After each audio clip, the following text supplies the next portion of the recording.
Assalamualaikum warahmatullahi wabarakatuh. Salam sukses teman-teman semua. Apa kabar semuanya? Pada video kali ini saya mau berbagi pengalaman nih tentang kehidupan, coy. Iya, berat banget kata-katanya. Kehidupan. Ya, pedagang kehidupan. Kehidupan pedagang warung kelontongan. Nah, itu yang lebih jelasnya. Mungkin di antara kita banyak juga yang jadi pedagang warung kelontongan. Dan tidak mungkin juga yang sukses menjadi kaya raya. Cuman mengandalkan warung kelontongan yang kita jalankan. Ya, di video kali ini saya akan menceritakan suka duka jadi pedagang warung kelontongan, khususnya pedagang warung yang ada di komplek rumah atau di pemukiman rumah. Ya, sebelum lanjut ke videonya, silakan buat teman-teman subscribe, like, komen, dan share. Semoga dapat membantu dengan pengalaman pribadi saya dan termotivasi pastinya. Dan siapkan juga secangkir kopi untuk mendengarkan curhatan saya. Oke. Pertama, mungkin sukanya dulu kali ya. Biar teman-teman yang punya keinginan punya warung jadi lebih termotivasi dan segera membuka keinginannya untuk membuka warung gitu. Enaknya jadi itu ya, jadi pedagang warung itu kita punya usaha sendiri. Ya, yang namanya usaha sendiri mau kecil ataupun besar, kita tetap bosnya. Tidak ada yang mengatur, tidak ada yang nyuruh-nyuruh, tidak ada yang marahin kita. Pokoknya semuanya terserah kita deh. Enak kan? Iyalah, pasti enak lah gitu. Tapi itu belum seberapa, karena masih ada yang enak lagi, cuy. Semua hari buat pedagang warung seperti saya itu semuanya hari libur. Ya, nggak ada hari-hari jam kerja hari itu, semuanya hari libur, cuy.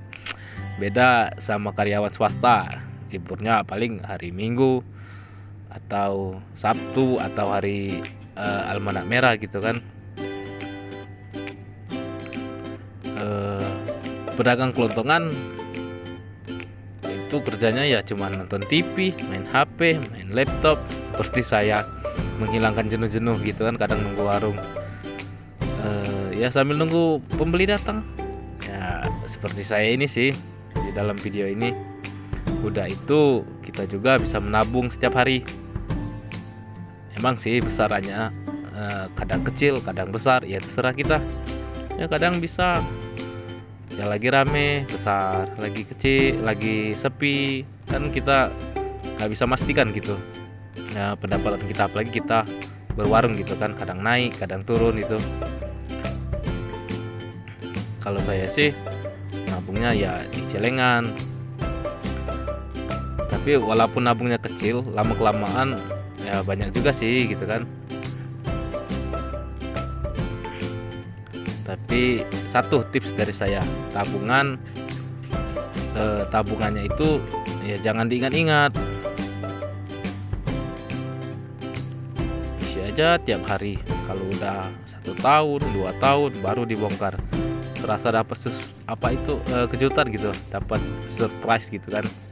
Terus enaknya lagi kita bisa ngumpul terus sama keluarga. Kita bisa lihat perkembangan anak kita, lihat keluarga kita.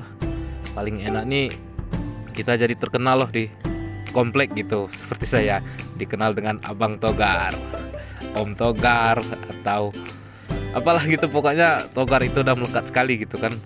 Padahal nama asli saya itu sebenarnya Eko Saputra gitu. Karena ini kembali lagi ke masa lalu itu kan, tentang nama. Karena dulu saya itu aslinya asli orang Rejang Lebong gitu kan, asli Curup. Nama asli saya Eko Saputra dulu. Jadi dulu itu saya itu kan cerita orang tua gitu kan, cerita mama. Saya itu waktu masih umur 6 bulan itu kan sering sakit-sakit gitu. Jadi tradisi orang Rejang itu kalau anaknya sakit harus dijual gitu kan, ya sebagai syarat aja gitu. tepatnya itu kepercayaan dari asal saya sih, daerah saya gitu kan, kepercayaan dari asal saya. Kalau masih kecil itu sering sakit aja dijual aja gitu kan sama tetangga sebagai syaratnya aja itu. Jadi kebetulan tetangga itu orang Medan, orang Batak gitu kan, dijual lah sama orang Batak itu, terus dikasihlah nama Togar gitu kan. Jadi ya mekat sih sampai sekarang gitu kan. Jadi maaf ngomongnya gitu kan, di kompleks saya ini kalau cari nama Eko Saputra itu orang nggak ada yang tahu gitu kan, paling beberapa orang aja yang tahu.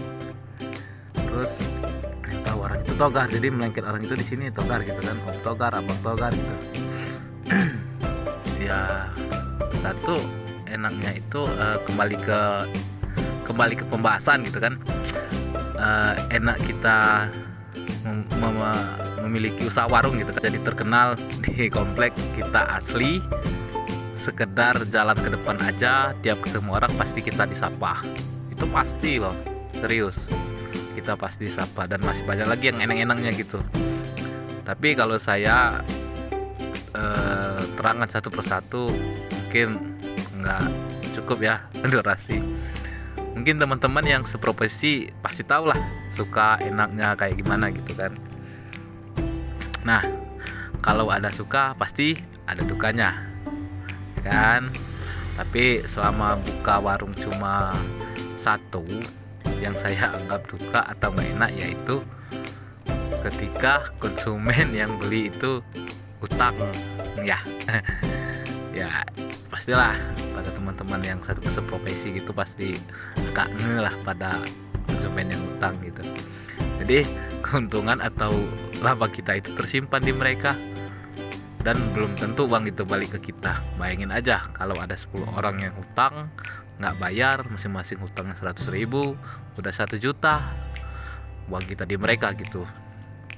Dan parahnya lagi, orang yang nggak bayar ke saya itu lebih dari 10 orang ya. Yang bikin kesel itu kalau ditagih bilangnya nggak ada uang, disuruh nyicil nggak mau, ditagih lagi malah jawabannya nggak enak gitu kan. Dan ujung-ujungnya mereka menghindar dari kita, dan akhirnya jadi nggak kenal sama kita. Padahal kebanyakan mereka itu tetangga, maaf ngomongnya gitu kan. Ya tiap ketemu malah bang muka, pura-pura nggak kenal. Aneh banget pikir saya. Mereka yang punya utang kok mereka juga yang mesti kita harus dicuci tuh otak biar beres tuh, jadi serhat kan. Itulah nggak enaknya kalau di warung. Jadi saran saya untuk yang mau buka warung kelontongan atau warung kecil-kecilan atau besar gitu kan, mending jangan dihutangin jualannya gitu kan. Ya kalau tetap mau dikasih utang, ya pilih-pilih aja lah orangnya yang setidaknya yang kita tahu pekerjaannya atau perilakunya atau wataknya gitu kan. Saudara juga pasti nggak mau kita kasih utang dulu. Masa sama saudara sendiri harus cash keras, ya kan? Nggak enak juga kan. Jangan lupa batasi jumlah utang yang maksimal, misalnya 50 atau 100.000 aja per minggu, jangan lebih, harus dibatasi. Mungkin itu aja dulu cerita dari saya, suka dukanya. Sebenarnya kalau diceritain satu persatunya banyak sih, banyak banget, enaknya, gak enaknya, suka dukanya gitu kan. Mungkin ada tambahan dari dari teman-teman, silakan tulis yang ingin berbagi seprofesi lah gitu kan, yang ingin berbagi pengalaman suka dukanya gimana, itu tulis di komentar lah, biar kita saling sharing seputar suka duka jadi pedagang warung gitu, seprofesi pokoknya, terutama dukanya, biar kita dapat solusi terbaik untuk meminimalkan kerugian dari penjual barang yang kita petangkan gitu. Terima kasih buat teman-teman yang udah mampir ke channel saya. Jangan lupa subscribe, like, komen, dan share-nya. Bye bye.